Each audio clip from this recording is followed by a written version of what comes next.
Joining us is fellow with the Jewish Institute for National Security of America, Vice Admiral Robert Harward. Welcome, sir. Thank you for your service to our country. First, help us understand what is happening in the Strait of Hormuz. We thought it was open for business, and now we're not so sure.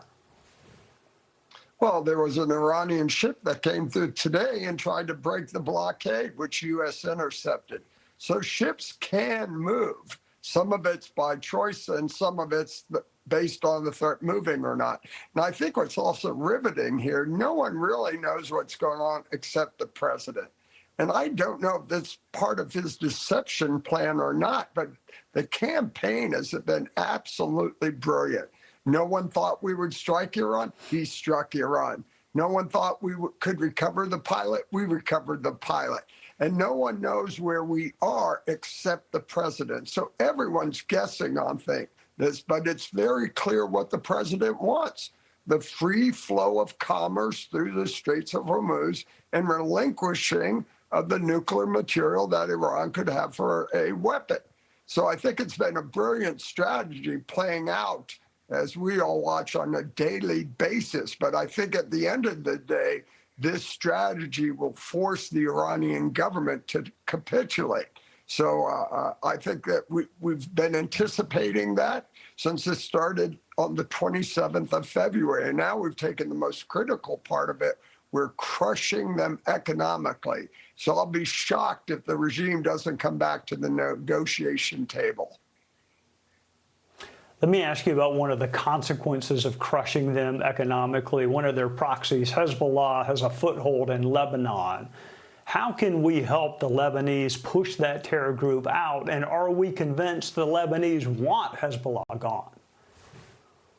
Oh, there's no doubt the government of Lebanon wants Hezbollah gone. They've been trying to do that. They've made declarations that they're illegal and can't operate in the country, and that's been very recently. So yes, they want Hezbollah gone.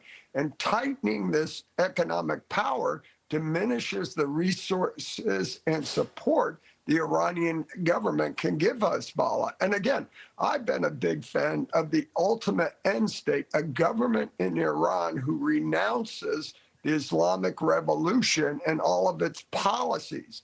And top of that policy list, other than a nuclear weapon, was support and surrogates of their proxies, be it Hezbollah, Hamas, the Houthis, and others. But with those resources gone, those entities will be under law pressure and they'll eventually be overwhelmed, unable to support their activities. So again, this strategy not only hits Iran, it hits all their surrogates.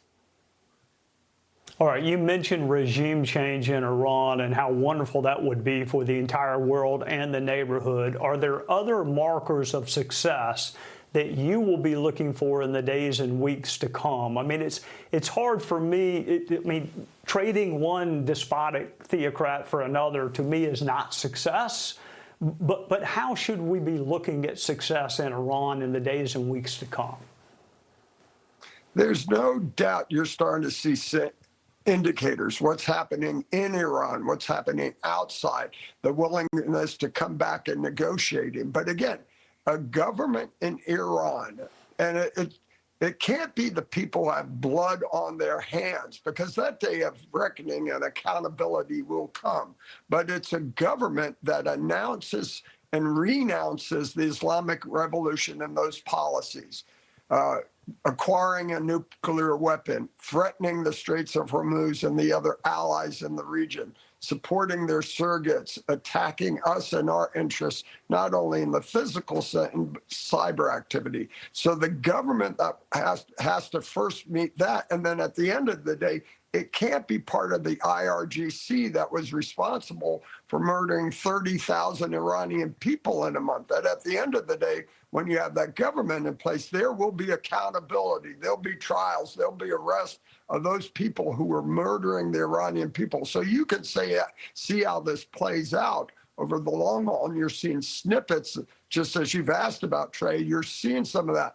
They're going to come back to the table. They're trying to run the blockade now. So you're seeing indicators of just how under threat they are, how weak they are, and we're moving in the direction to meet those end objectives. So in my mind, it's just a matter of time.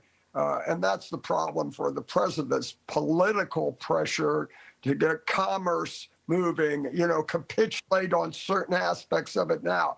But the real end state has to have a government that agrees to all those components that were part of the policies of this regime.